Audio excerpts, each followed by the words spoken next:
ভরা বর্ষায় অবৈজ্ঞানিকভাবে রাস্তার কাজের চরম দুর্ভোগের শিকার সাধারণ মানুষ।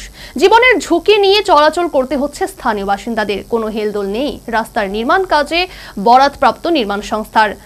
অপরদিকে নিদ্রায় আচ্ছন্ন স্থানীয় বিধায়ক। ঘটনা বাগবাসা বিধানসভা এলাকায়। বিগত সপ্তাহ খানেক ধরে বাগবাসা বিধানসভার আসাম আগরতলা জাতীয় সড়কের টাটা মোটর সংলগ্ন স্থান থেকে গঙ্গানগর পর্যন্ত 4.5 কিলোমিটার রাস্তার নতুন করে নির্মাণ কাজ শুরু হয়। প্রায় 4 কোটি টাকা ব্যয়ে এই নির্মাণ কাজের বরাত পায় এস এন্টারপ্রাইজ। আর কাজের শুরু থেকে জনগণকে হেনস্থা ও হয়রানি করে যাচ্ছে বলে অভিযোগ গ্রামবাসীদের। রাস্তার পাশের জলের পাইপলাইন কেটে পানীয় জল থেকে বিচ্ছিন্ন করে দেওয়া হয়েছে গ্রামবাসীদের। এছাড়াও রাস্তা নির্মাণের জন্য মাটি কেটে পাশের পুকুরগুলোতে ফেলে দেওয়া হচ্ছে বলে চরম অভিযোগ গ্রামবাসীদের। জলটা সবার আগে হইতো, রাস্তাটা হইতো যেন খাসটা একটু সুন্দর হইতো, যাতে আমরা এটা সব দুদিন পরে যাতে ভাঙে না। আর এখানে সামনের ব্রিজটা যেন এটা যাতে ভালো করিয়া হয়, যাতে সব ইয়ে করতে পারে। 2 দিন পরে এটি পাথরের গাড়ি দিকে যাইবো, তখন আমরা রাস্তাটা ভাঙিব। আবার আমরা ফুলাফান স্কুল যাইতে পারতো না, সামনে পরীক্ষা এখনো যাইতে পারে না। আমরা বাজারাত লই আইতে পারি না, সবার তো আর বেটা মানুষ নাই। আমিও মহিলা হই, আমার যাইতে লাগে বাজারও।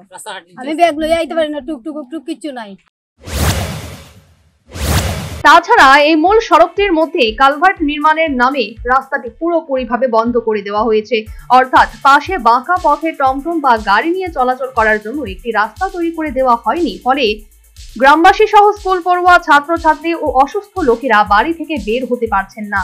তাছাড়া ছোট গাড়ি এবং অটো চালকেরা যাত্রী নিয়ে হয়রানির শিকার। তাছাড়া ধর্মনগর থেকে জাতীয় সড়কের পাশ থেকে ঘুরে যেতে হচ্ছে। এটা তো মেইন রোড থেকে ধর্মনগর ও মেইন রোডও কে বাড়িছে। আমরা তো যাওয়া আবার সমস্যা হওয়ার, তখন তো রাস্তা ভাঙ্গা যাইতাম গেলে এখন গুড়িয়ার ধর্মনগর যাইতে লাগবো। আবার কোনো সাইনবোর্ড নাই, নাই। এখন তো আবার যাইতে লাগবো গুড়িয়া। কিতা করবো আমরা তো, তখন আমরা আইসি ধর্ম থেকে আইয়া, এখানে তো রাস্তা পুরা বন্ধ। এখন যাওয়াটা আবার গুড়িয়া যাওয়া লাগবো, ধর্ম রিটার্ন হওয়ার রাস্তা। এটাই সমস্যা। এখন তো যাওয়া সামনে রাস্তা নাই, তখন রাস্তার কাজ চলে, এখন কাজ চলে পুরো রাস্তা বন্ধ হয়ে গেছে। তারা তো সাইডে ভাই রাস্তা তো আসিল, রাস্তা তো নাইও, রাস্তা কাটে লিছে।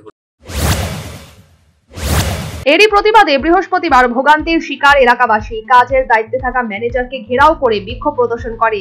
কাজের গুণগত মান নিয়েও প্রশ্ন তোলেন গ্রামবাসীরা। যেখানে একটি মূল সড়কের নির্মাণ কাজে অত্যাধিক প্রযুক্তি এবং ভারী রড ব্যবহার করার কথা, সেখানে মাত্র 8 ও 10 mm রড ব্যবহার করা হচ্ছে বলেও অভিযোগ, যা অত্যন্ত ঝুঁকিপূর্ণ হতে পারে ভারী যানবাহন চলাচলের ক্ষেত্রে। ঠিক একইভাবে পাশে গার্ডওয়াল নির্মাণ করা হচ্ছে 8 mm রড দিয়ে। তাই গ্রামবাসীরা এর প্রতিবাদ জানান। এছাড়াও বক্স কালভার্টগুলোর ভেতর ফাঁপা রয়েছে, যা নিম্নমানের কাজের ধারক হিসেবে বহন করছে। এভাবে পুরো রাস্তার কাজের চরম দুর্নীতি ও অনিয়মের অভিযোগ করে গ্রামবাসীরা জানান, সঠিক কাজ না হলে তারা আগামী দিনে রাস্তা অবরোধ করবেন। এদিকে নির্মাণ সংস্থার সাইট ম্যানেজারকে এই বিষয়ে জিজ্ঞেস করা হলে তিনি বলেন, কাজ সমাপ্ত না হওয়া পর্যন্ত কিছুটা সমস্যা থাকবেই।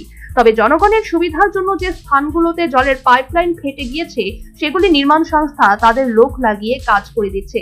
তাছাড়া দপ্তরের নিয়ম মেনে ড্রয়িং মোতাবেক কাজ করা হচ্ছে বলেও দাবি করেন। তবে অবাক হলেও সত্যি, সপ্তাহখানেক যাবৎ বাগবাসা পঞ্চায়েত এলাকার মানুষ জীবনের ঝুঁকি নিয়ে চলাচল করছে, অথচ দেখা মেলেনি শাসক দলীয় স্থানীয় বিধায়কের। এই নিয়ে সংশ্লিষ্ট এলাকার বাসিন্দারা ক্যামেরার সামনে মুখ খুলতে নারাজ। তবে এই নিয়ে যে গুঞ্জন চলছে তা বলাই বাহুল্য। Bureau report, news vanguard.